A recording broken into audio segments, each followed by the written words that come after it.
Monday, a small-town prosecuting attorney called his first witness to the stand in a trial, a grandmotherly, elderly woman.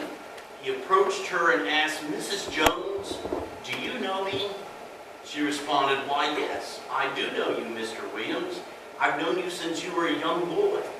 And frankly, you've been a big disappointment to me. You lie, you cheat on your wife, you manipulate people and talk about them behind their backs.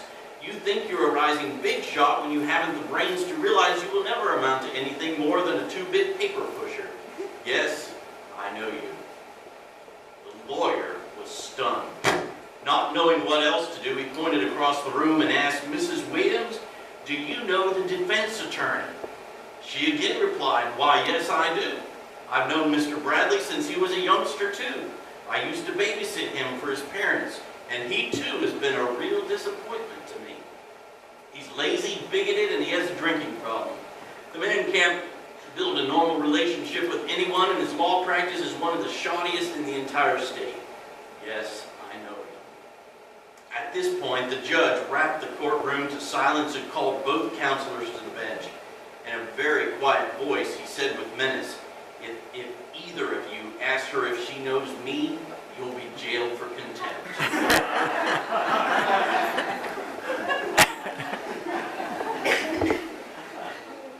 Well, today I'm starting a series of messages from Paul's 2 letters to a young disciple and leader in the early days of the church named Timothy.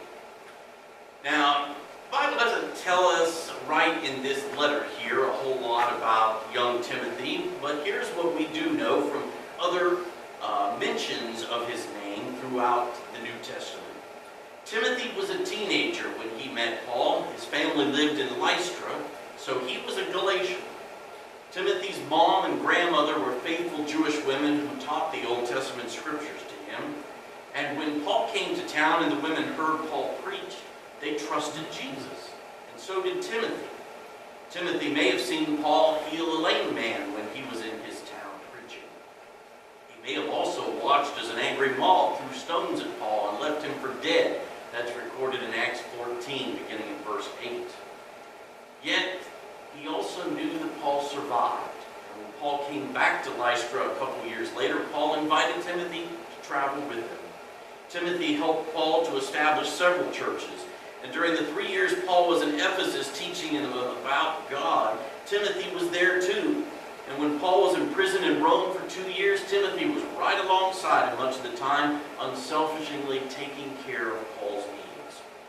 Now by now, Timothy was a young man of about 30, who for at least 13 years had been learning how to teach about Jesus and serve God's people as well as he watched Paul do it.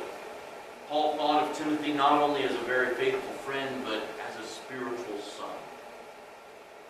Paul now, as he writes this letter we're reading, is a prisoner in a Roman dungeon.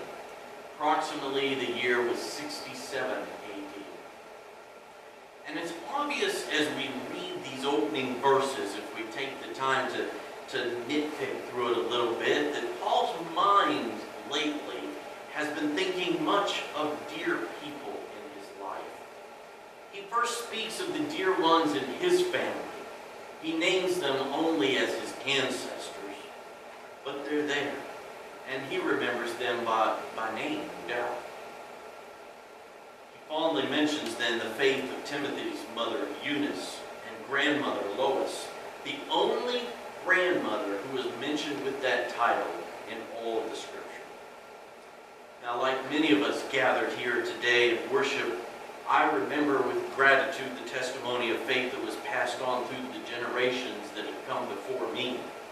I was especially close to my mom's parents' faith as we spent lots of time with them on the farm over the years, which included, especially during the summer, worship on Sundays.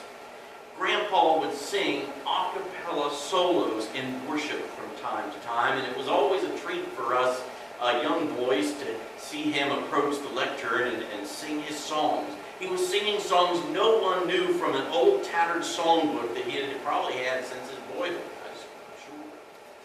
On Sunday nights, he'd sit in his favorite recliner in the parlor and practice those rooms, and it was always such an inspiring thing We loved those songs, and I'm proud to say that we have even today a cassette tape on which we have him singing some of those old favorites. He never knew the real tunes to them, I don't think. I think he made them up as he went along. My mom taught first grade Sunday school for a time, around the time my brother and I were in early elementary grades. And I can remember many weeks asking her how many she had had in class that day. She said she'd had one, or maybe two, sometimes there were a few more. She stayed with it several years before passing it on to somebody else. Mind you, this isn't a church of our size. This isn't a church where worship had 250 or more in it every Sunday. But I don't think I can overstate the impact that their faith and living their faith before me has had in my life. So that's what I'm going to throw it to you today and ask you, what about you? What do you remember? Who do you remember with fondness in your family for their sincere faith that lived within them and through their living before you was breathed on into you? Our faith just doesn't just suddenly appear or pop out from within us. It comes through us, to us, as living testimonies through other people. And if your faith wasn't passed on from your family, there's probably somebody else who you remember as instrumental, perhaps a friend or someone else.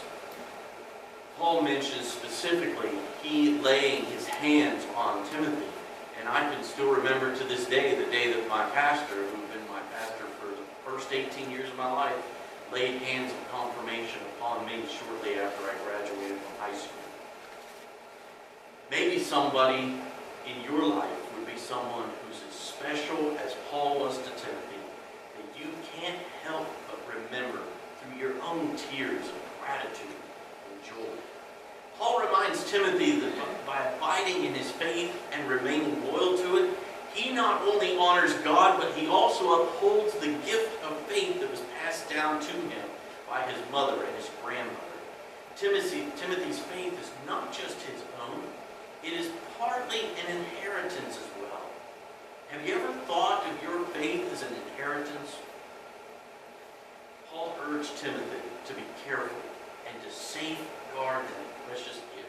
He says to Timothy, guard that good treasure that's been entrusted to you. Now, who here has a treasure or a keepsake that's been passed down to you from the generations before? Anyone?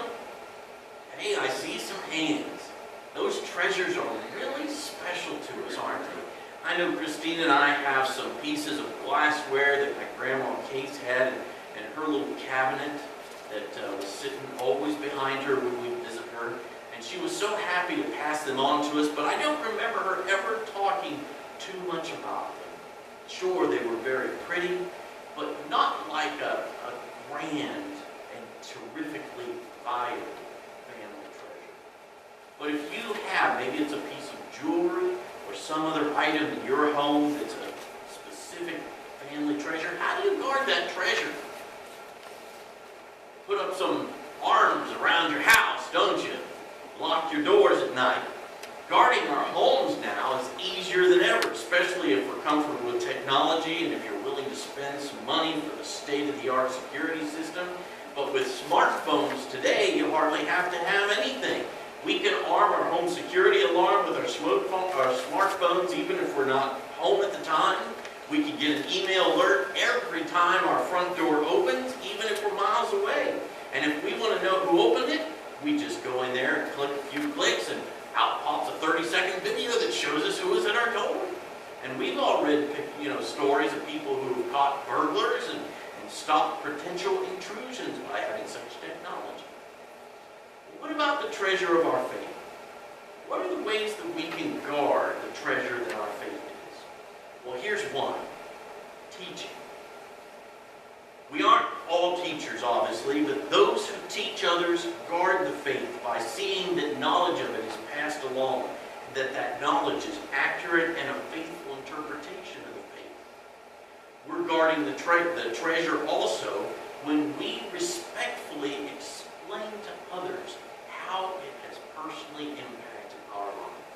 In 1 Peter, the writer advises us to always be ready to make a defense to anyone who asks for an accounting for that hope that lives within you. Yet do it, the writer says, with gentleness and reverence.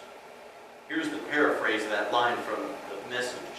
It says, be ready to speak up and tell anyone who asks why you're living the way you are, and always with the utmost courtesy. Third, we're passing and guarding the faith when we make new disciples. When we witness about what Christ has done for us and invite others to receive Christ for themselves, we're helping to ensure the continuation of the faith. That old saying that Christianity is always one generation away from extinction certainly applies there. And doesn't that take us back to where we began today? People, loved ones, the ones who pass the faith to us, the ones who we pray we will pass the faith to. It's an inheritance of immeasurable value that we walk in and we rejoice over every day. May the ones who follow our footsteps celebrate our faithfulness in guarding it by teaching and witnessing and inviting others to Christ.